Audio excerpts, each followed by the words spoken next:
धैर्य रखकर बैठे रहे। ऐसे ऐसे शब्द प्रधानमंत्री के प्रति बोले गए और आपके मुख्यमंत्री ने बोले और ऐसे शब्द किसी के कान सुन नहीं सकते थे। आप लोगों ने कोई लज्जा नहीं छोड़ी, निर्जल होकर तुम लोगों ने बदतमीजियां सदस्य बैठ जाएं, बर्दाश्त की और आज आप सदस्य बैठ जाएं। ये चाहूंगा कि आप तमाम हमारे जितने भी साथी हैं आप उनको बुला लें। कई बार ऐसा हुआ है कि आपको बाहर भेजा गया, जब अनुरोध आपके दूसरे साथी ने किया तो हमने ओम प्रकाश जी को और दूसरे लोगों को आपके अनुरोध पर हमने बुलाया। तो मैं तो यही चाहूंगा कि वो सारे पार्ट हैं, और क्योंकि अभी जो है आपका डिप्टी स्पीकर का भी चयन होना है, उसका इलेक्शन होना है, तो उसमें अपोजिशन अगर नहीं रहेगा तो वो ठीक नहीं होगा किसी भी लिहाज से। तो हम तो यही चाहेंगे कि भाई आप सबको बुलाएं, आप क्योंकि सीट पर बैठे हैं और आप सबके अध्यक्ष हैं। हम तो यही चाहेंगे कि आप ये सारी चीज़ों को देखते हुए उन सबको अंदर बुला लें। और हमने कई बार ऐसा किया है पीछे भी, और ये तो पार्ट है इस वक्त में, क्योंकि हम भी हिस्सा हैं विधानसभा का।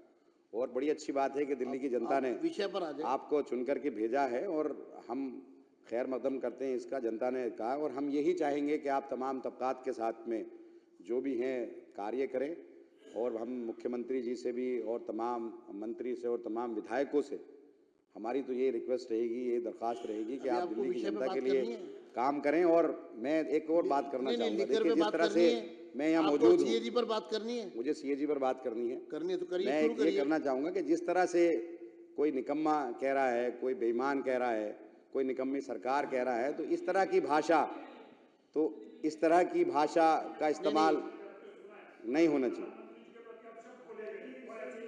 इस तरह की भाषा का इस्तेमाल नहीं होना चाहिए। रखकर बैठे रहे। ऐसे ऐसे शब्द प्रधानमंत्री के प्रति बोले गए और आपके मुख्यमंत्री ने बोले और ऐसे शब्द किसी के कान सुन नहीं सकते थे। आप लोगों ने कोई लज्जा नहीं छोड़ी, निर्जल होकर तुम लोगों ने बदतमीजियां सदस्य बैठ जाएं, बर्दाश्त की और आज आप सदस्य बैठ जाएं।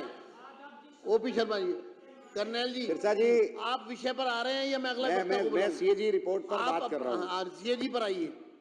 ये इस तरह से बात ना करनी दी जाए, चलिए ये अच्छी बात नहीं है। नहीं, आपको मैं मर्यादा दे रहा हूँ। हम लोग 5 मिनट आपके हो गए हैं, आप समय का सदुपयोग करें, सीएजी पर बात करें। देखिए, सीएजी रिपोर्ट सदन में पेश हुई और उस पर मैं चर्चा सुन रहा हूँ और मैं देख भी रहा हूँ कि सीएजी रिपोर्ट में जो कहा गया है पिछले 2 साल से ये शराब घोटाले पर आए दिन ये तमाम चीज़ें आ रही हैं, और हमारे दिल्ली सरकार के करैक्टर को जिस तरह से बदनाम किया गया, जिस तरह से करैक्टर असैसिनेशन किया गया, वो सबके सामने है।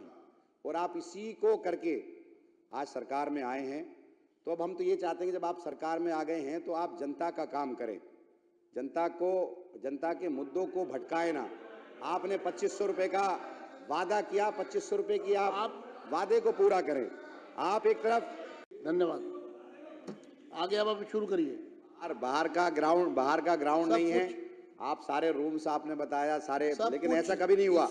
हम लोग भी सरकार में रहे, कभी ऐसा नहीं हुआ कि आज सारे हमारे विधायक गेट के बाहर है, वहां पर भी बैरिकेड लगा दिए गए और वो धूप में बैठे। आप अंदर आने की तो इजाजत दे सकते थे, अब से पहले भी ऐसा हुआ है। इतना नहीं होना चाहिए, इतना ठीक है, आप जीत गए, जनता ने आपको जिताया है और सर आंखों पर है, आपको काम करने के लिए जनता ने जिताया। लेकिन ऐसा नहीं होना चाहिए कि दुश्मनी इस हद तक हो कि आप विधानसभा के परिसर तक में हमें अंदर ना आने दें। तो ये बिल्कुल कतई तौर पर ठीक नहीं। जी, आप 1 मिनट, हरी जी मुझे अपनी बात कहने दीजिए, आप बैठिए 1 मिनट। कोई नहीं, मैं खड़ा हूं, बैठिए, कोई बात नहीं, आपको आप बोलेंगे, आपके टर्न है, आप बोलेंगे। मैं आप फिर स्पष्ट कर दूं सभी को, उपराज्यपाल के अभिभाषण पर इस प्रकार की हरकत जो यहाँ की गई वो सर्वथा निंदनीय है।